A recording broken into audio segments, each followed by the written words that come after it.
Kiali, Kenwa, Ambio, buenos dias. Hello, awesome students. Hopefully you guys had a nice break. I know I enjoyed having a little bit of time off. Um, but still like I'm weird. I miss interacting and stuff like that too. So although it was nice to just have a little break, but it was also a time to recuperate, if you will, from the semester. But yeah, so we're back. Welcome. Uh First off, I wanted to say you guys are doing a wonderful job. I'm loving all these writings. There are a couple of opportunities that are going to be coming up that you all can submit your work, which I think a lot of you can submit your work to be published. Um, but I'll give you more details about that in the next coming weeks because it's gonna usually that season picks up like in April. Um, and so we'll be talking about that too, but wonderful job. Please try to get your midterms in. I'll be working to continue to grade them as they come in. Um, and but yeah, wonderful job. You guys are doing great. Hopefully you guys are enjoying everything. So we're halfway through. We still have a good amount of time. Over the next few weeks, we are going to be covering a couple of things. So we will be discussing El Movimiento. That's where we're going to be these next couple weeks. And so this is always kind of a cool topic or time to discuss for a number of reasons. Not only because of like the significance of the Chicano movement and all of the stuff that comes out of it, but also the people that we get out of it too. And with the people, we also get um, individuals who are embedded in literary work, and the arts end up being like a very important part of El Movimiento. So we see the arts being pushed forward. We see the arts being the things that inspire, just like we saw with different aspects of the civil rights movement, like the African American civil rights movement, where we saw these artists come out of there too, and pushing thought too. And what I mean by pushing thought is not necessarily like how typically we think of it, but pushing thought through art form, pushing thought through pedagogy, pushing thought through um, theory, and all this different stuff comes out of here, and that's what's pretty amazing about the Chicano movement. Um, and so for me as an educator, this was a very important part um, of the progress that was important that needed to be uh, pushed for students of the Chicano Latino community to be able um, to understand that there is more out there for us, right? Um, and it actually set up things like for me, like I'm an educator. I teach ethnic studies, um, and so that means I teach like Chicano studies, Chicano music, ethnic studies in general, curanderismo. Like I do all this stuff, and a lot of it has to do with the fact of that the Chicano movement was allowed us to be able to offer those kind of things, right? It instigated it, so it started that fire, if you will, and that's something that's always like amazing to me because I wouldn't be in the position I'm in if it wasn't for that. Being able to share my people's stories and being able to talk about music and art and all these wonderful ways that Latinos and Chicanos have contributed to the world, not just like American society, but to the world or U.S. society, to the world. Like that's a fact. And so I love discussing this part. I think it's a very significant part of the course. That's why it's going to be 2 weeks. Um, I still split it up into 2 different weeks though, because there's some other things that we'll talk about the following week. But first, I kind of wanted to just share that. I think that a lot of times we take for granted um, some of the opportunities and spaces that we're able to be in, especially in regard to in a more modern context. But we can't forget that we couldn't have been here without that. push and that instigation, and that's what the Chicano movement was.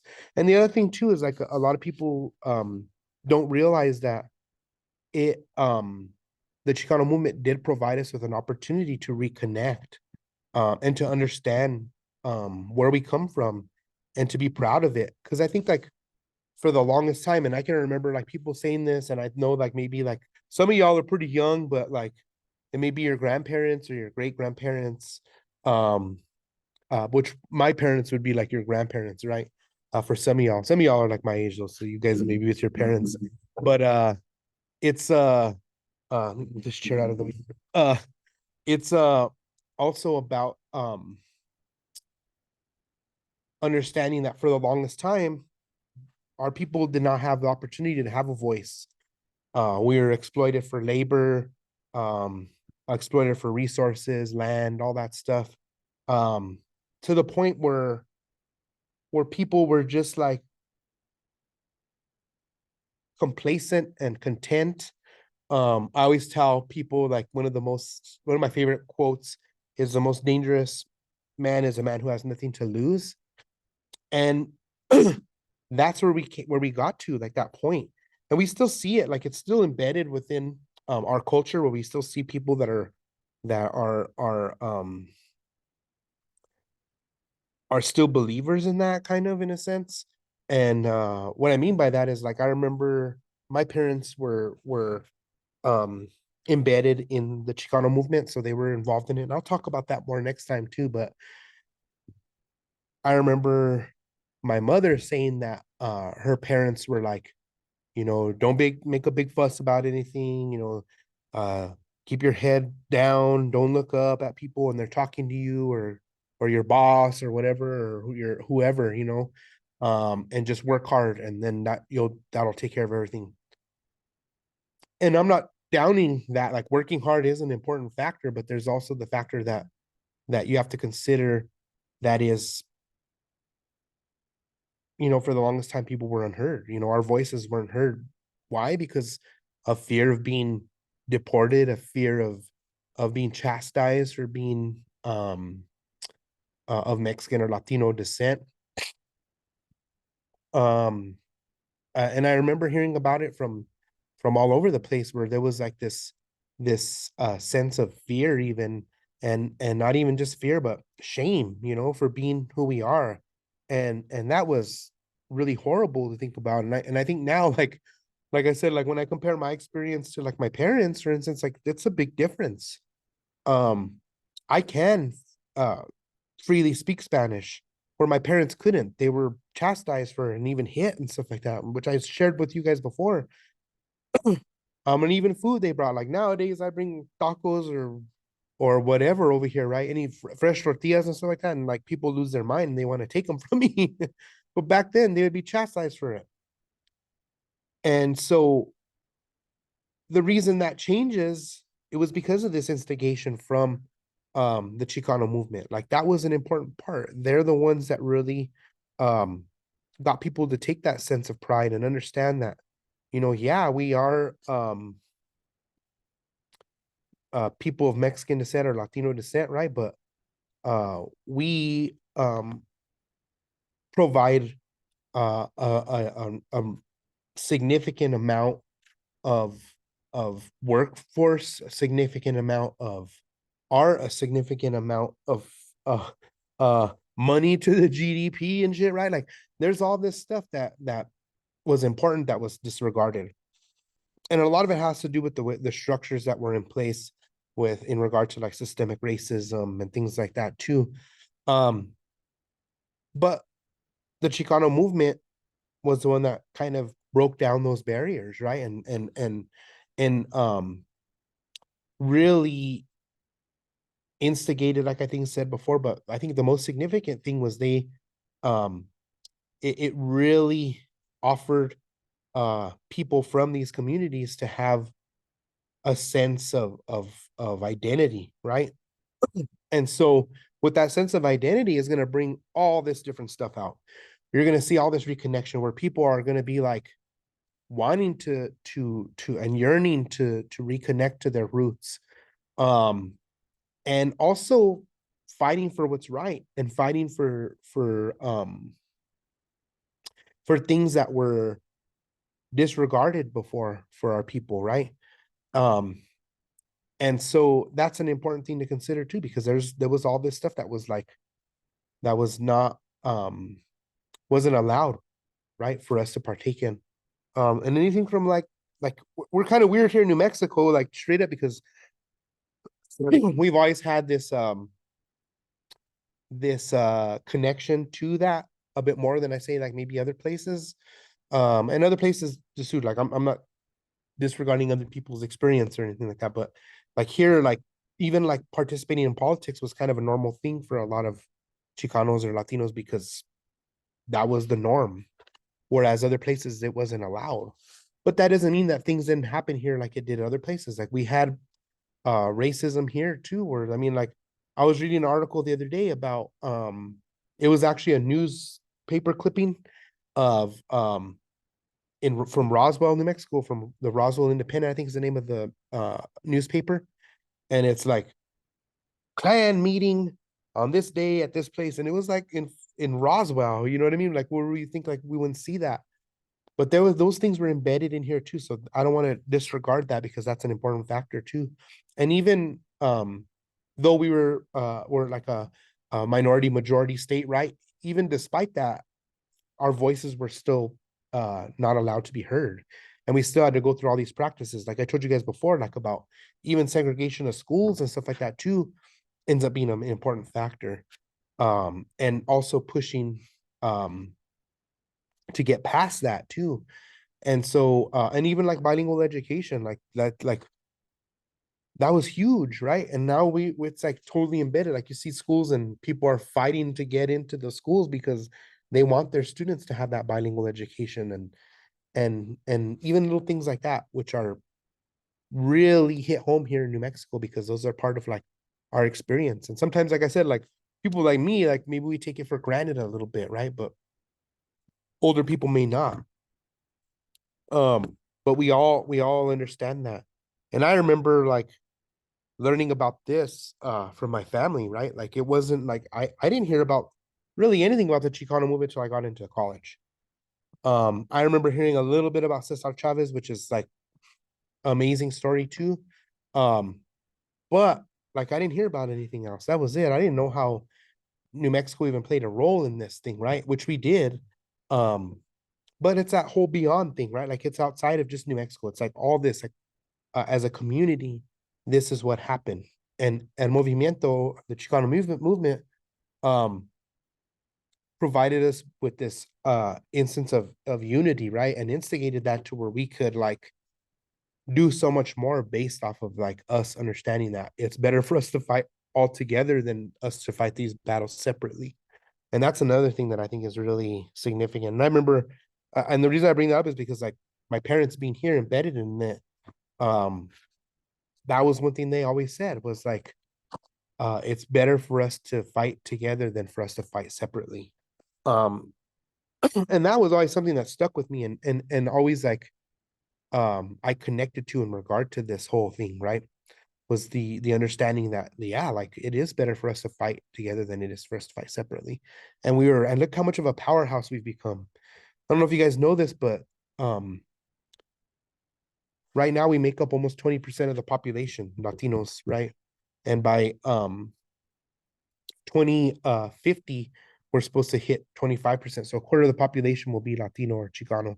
And I say that it's significant too because like I think it's like 72% of people that are from Chicano or Latino heritage are have connection to Mexico, so from Mexican ancestry.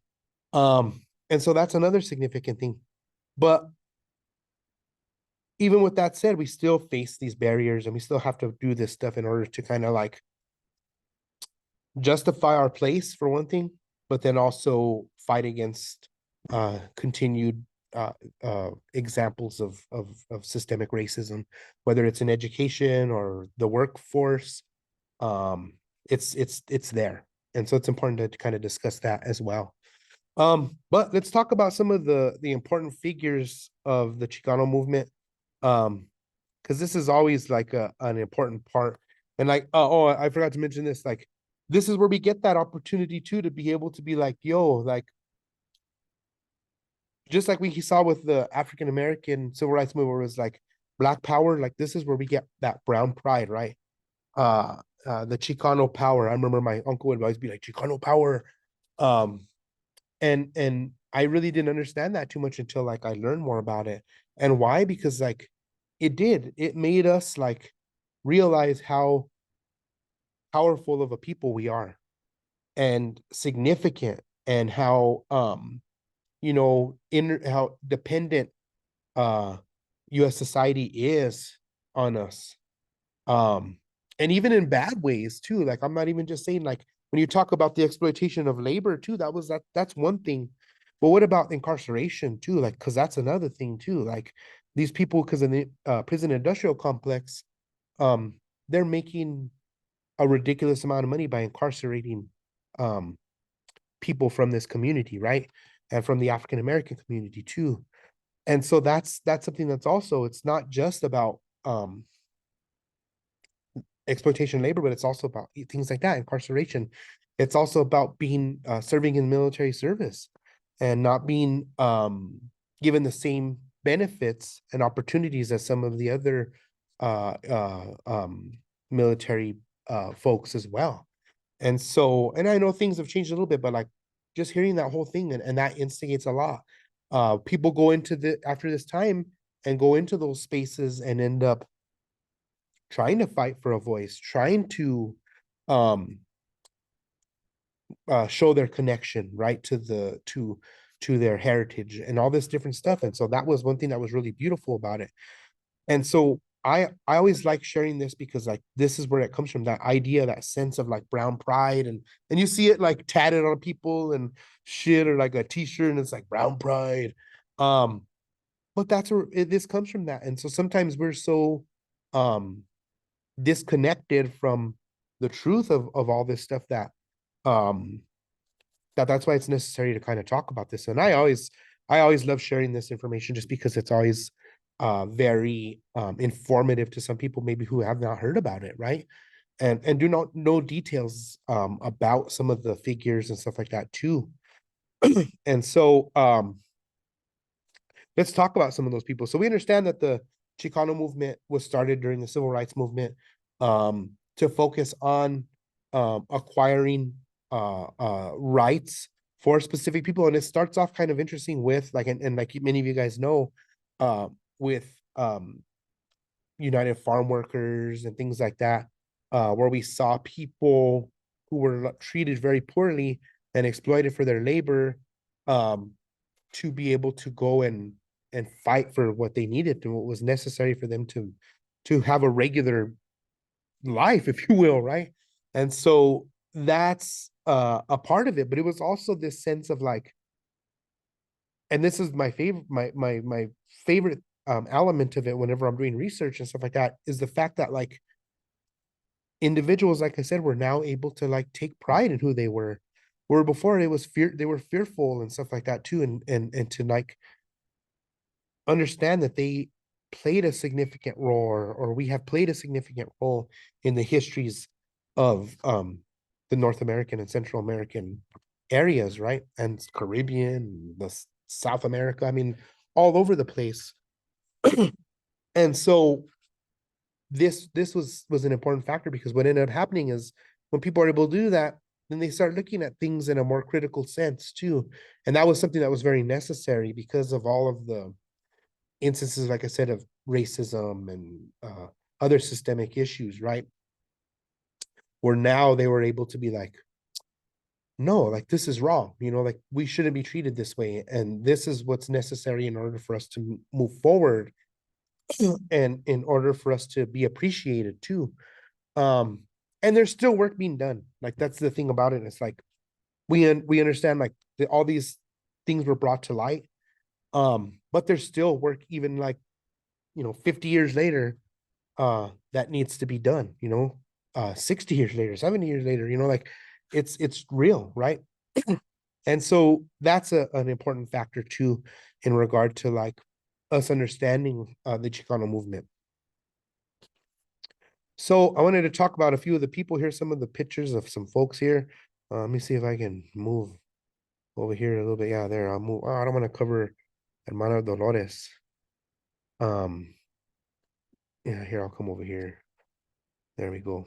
I don't know. I'll move around. Sorry. Um, so we have individuals like Bert Corona, um, who was an American labor and civil rights leader too, alongside of individuals like Cesar Chavez and like Dolores Huerta, who were all fighting um, to establish certain rights for us, establish a voice for us, and that was something that was really important. So when you hear about like Bert Corona wrote a really good book about the Chicano movement and stuff like that too. I always forget what it's called, so my bad. I'm trying to look for it while I'm talking.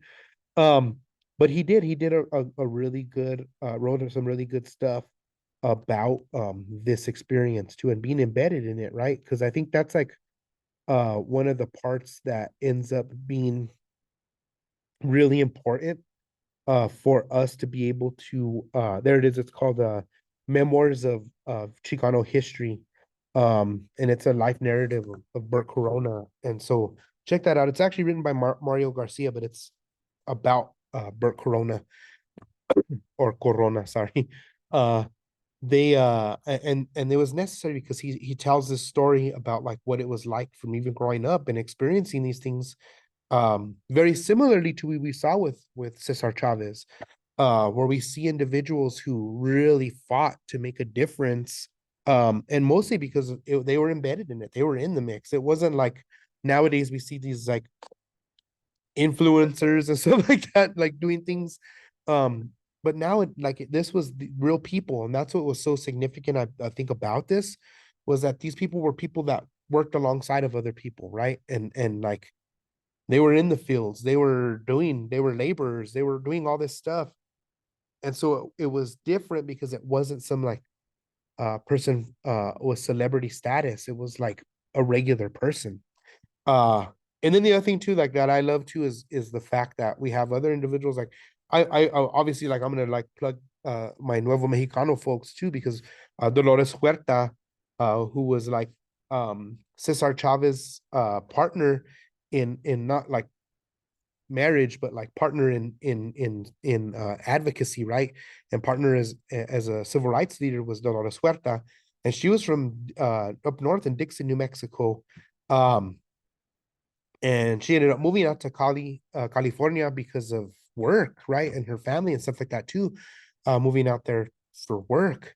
But her roots are here, and so she still participates like every um uh March. They have like a Cesar Chavez Day and stuff like that here to represent United Farm Workers rights and stuff like that. And she still participates, and she's like in her 90s, and this is like an amazing woman, right? And that's one thing that I think is also very important about this movement is we see women really take off with it too, just like we see within African American civil rights experience too. But we see these Chicanas and Latinas go ahead and come out and start to be a part of all this and really take the lead in a lot of ways. Um, in the mix, like they're the ones that are organizing, they're the ones that are researching, they're the ones that are pushing policy, all this crazy stuff, fighting against racism and even obviously like sexism and stuff like that too. Um, which was an important part, but they're the ones that instigate the feminist movement too, right? Like that's like a real thing. Like when you talk about Chicana feminists, uh um theories and stuff like that too, like it starts here. um and even a little bit uh pre this time, but really boom, just like all full in, right? Where we see these ladies, these women really end up pushing all this stuff, and Dolores Huerta's in the mix, and she's continues to be this individual who is connected to that. And so that's one thing that's special too, right? And then we also have like Luisa Moreno, who was also a labor activist too in the United States. And like I told you before, like we had women that were doing this before. This is during the Great Depression. And so she ended up being a part of that, organizing unions and strikes and all this stuff.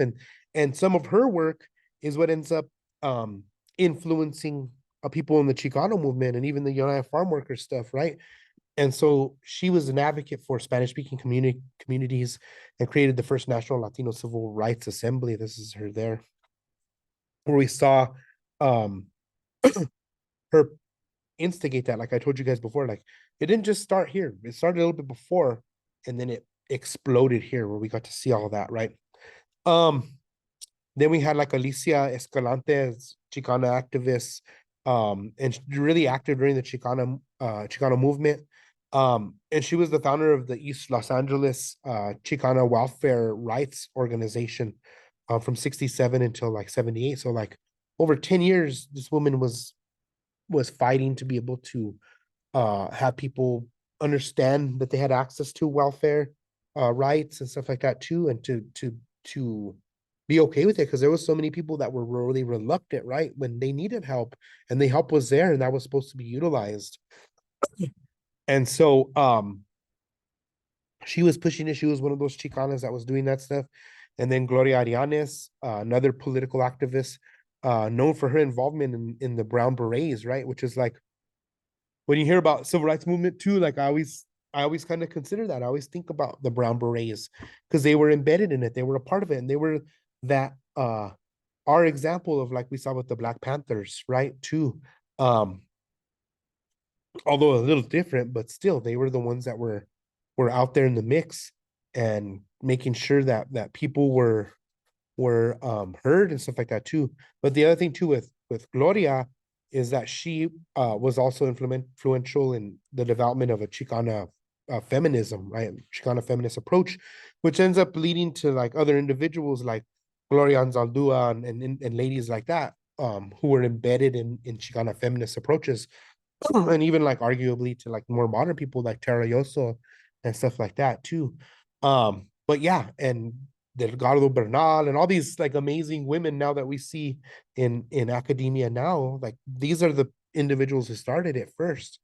Um, which is always like an amazing story to tell too. But the Chicano movement or El Movimiento also has a Chicana face to it too. And it's not just uh controlled or male dominated, right? It does have these people, and that was one of the things they brought up too. And I want to make sure that's clear: is they like put checks on the men who were like trying to control everything too, like where there was this patriarchy embedded within there, right? Well, they tried to fight against that too. That was another thing. So it wasn't just like fighting for welfare rights and leading unions and stuff like that too. But it was also about like fighting against patriarchy too. So that was like another thing. So there's like all these layers that were embedded within Chicana's involvement in El Movimiento. Like it was all this stuff. So that was one thing that was really beautiful about it. I forgot to talk about Reyes Tijerina. He was an advocate for um, land grants and rights here in New Mexico, where people were stripped of their land and stuff like that too, to the point where he even like was arrested and stuff like that too, and then ended up being broken out of prison in Tierra Maria here in northern New Mexico, because his followers went with guns and got him out of there, had a shootout and everything, right? And so he ended up doing time and stuff like that too because of those things. Um, but also was a, a important part of the civil rights movement too, right? Or Chicano movement as well. And so, and I know there's always like instances of like not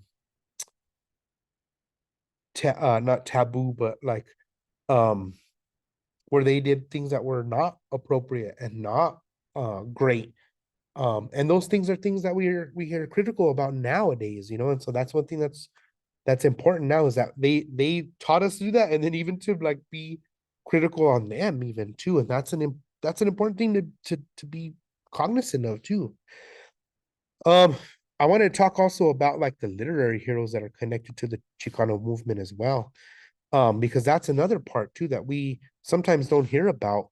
Um, but are important to discuss, right? And so there's a plethora of individuals who come out of this era that end up being really important figures in the arts, right? And some of it is like arts like we think of with film and literary works like novels and poetry and stuff like that too. But it's also about like critical works too, and essays and that kind of thing, and even like plays and all this different stuff comes out of this. But that's what's so beautiful about this is people start to like understand that there's more to the movement than just and I shouldn't say just than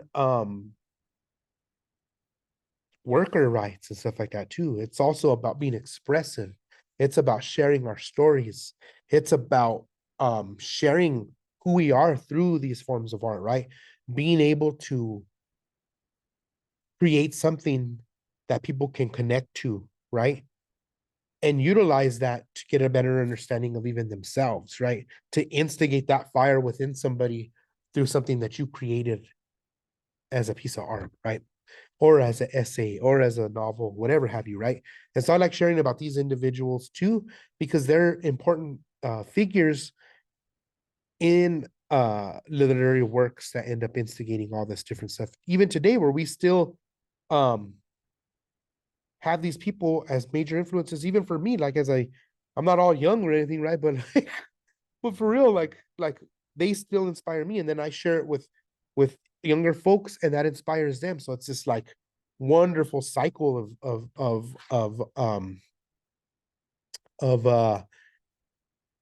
fire setting, if you fire starting, if you will, right?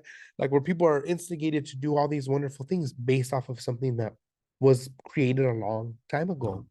And so first I want to talk a little bit about Luis Valdez, this dude here. Luis Valdez was an important figure. He was part of the United Farm Workers push uh, to gain more rights. And so he was the one that started El Teatro Campesino uh, over there when they would be doing strikes, stuff like that. Him and his group would do these performances, and they would come up with improvisation, they would play music, all this stuff to keep people um entertained, even while they're and entertained but also informed while these things were going on, while the strikes are going on in California, right, and across the nation. Him and his group did that, and so he ends up being this important figure there. Well, then he like blows up, right? Like shortly after this because of some of the plays he wrote and stuff like that too. And he ends up being like a playwright, a poet, a screenwriter, film director, actor, all this stuff.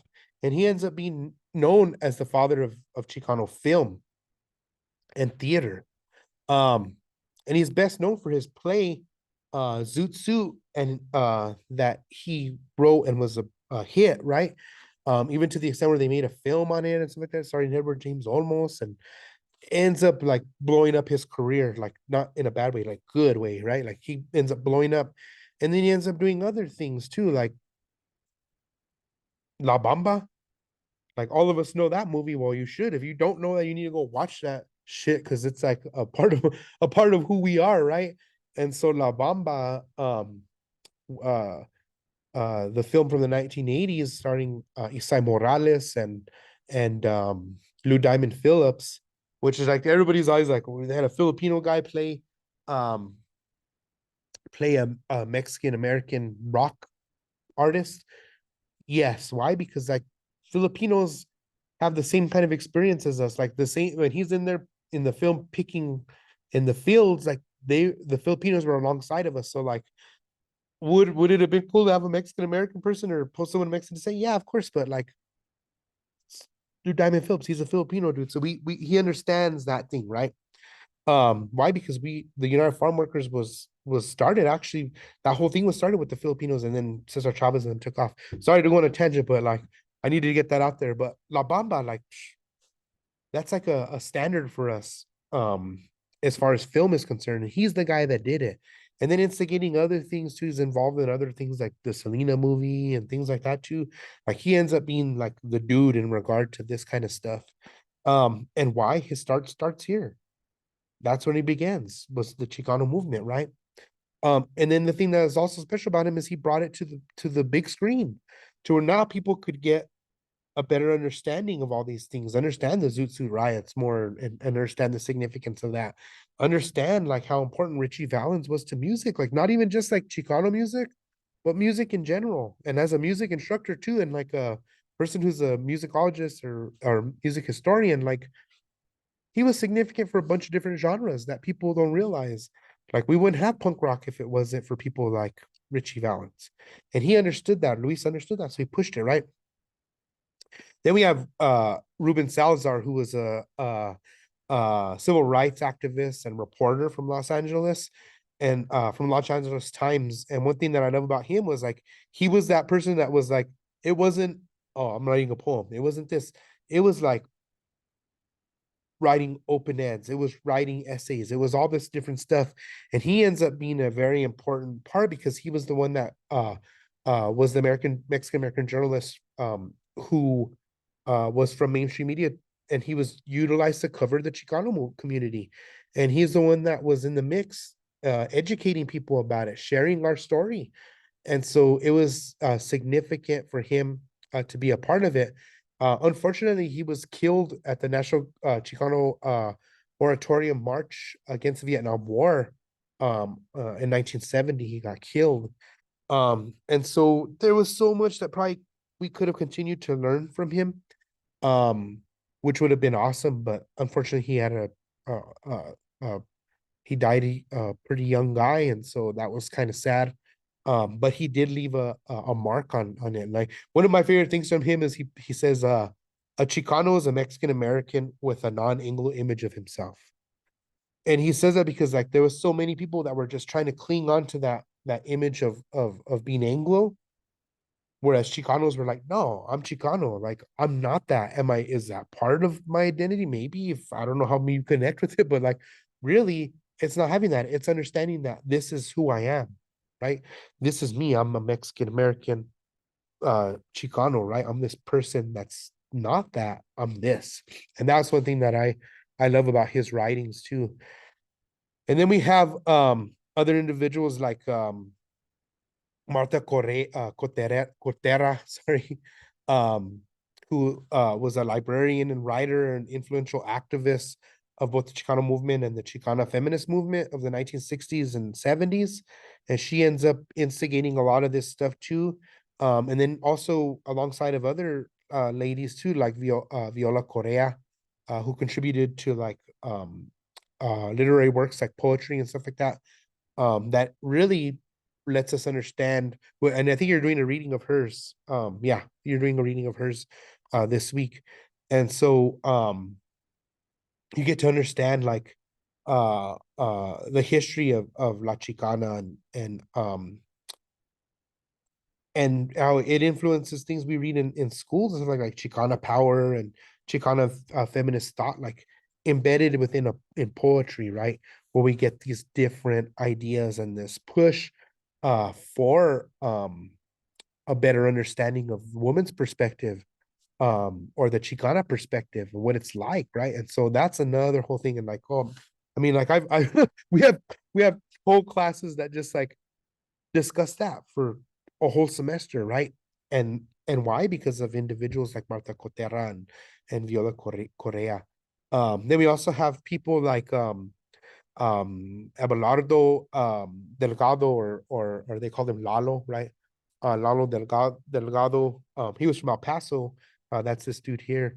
And he was a Chicano writer, community organizer, and poet. You'll read some of his work too.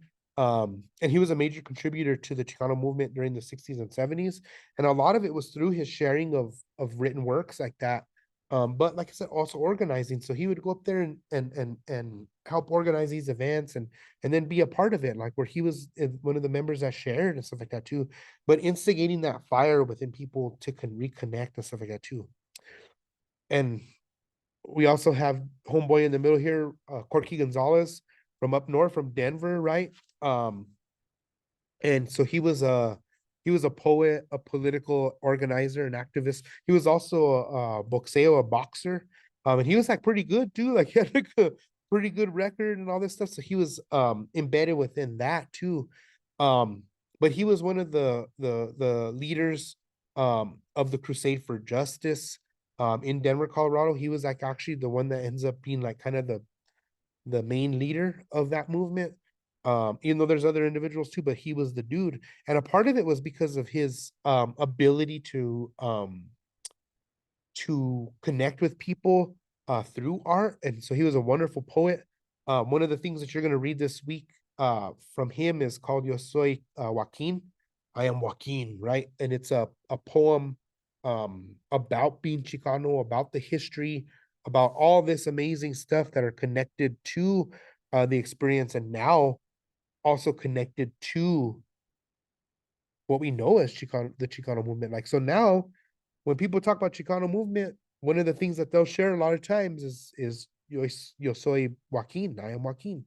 Like that is basically ends up being the poem of the Chicano movement, which is amazing. And it's also like really beautiful because it offers that opportunity for people to kind of get an better understanding and understand the perspective. And then also, once again, get people to connect and get people to like appreciate and value our history, right? And to see how we have been significant, even though they try to take that from us, right? And so that's an important part of this as well. And so individuals like these folks here all did that. And that's just in literary works. And I haven't even like there's more people I'm going to talk about next time. So don't freak out because I'm going over New Mexico and how it played a role here in Nuevo Mexico. But this is the outside part. This is that beyond, right? And even though some of them are close to us too, um like in El Paso and Denver, places like that, Phoenix, um, it still hits a little different here. Um, not too crazy, but it does. And so I'll explain that next time. But these are the folks that we're kind of really interested in learning more about, right? And so this is the poem, the epic poem from Rodolfo Corky Gonzalez. You'll be reading that too. So Yo Soy Joaquin. I also put like there's a YouTube video of it so you can like read along with the YouTube video. I like doing it that way. I'm weird. I like to be able to read it and hear it. Um, it helps me a lot to like really grasp it. And you'll read Stupid America by Lalo Delgado too, and which is awesome as well. And oops, and then you'll read Nueva Chicana by Viola Correa, which is also another amazing piece of work. And there's so many. I just like tried to pick ones that were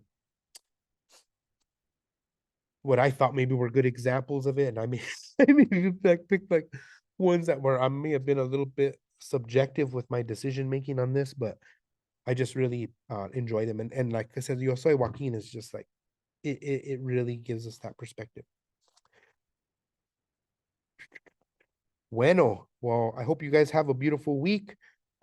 Please make sure you get all your readings and stuff done too, and your discussions and all that stuff. And I hope you guys had a wonderful break, and I look forward to seeing your works. Bueno, bye.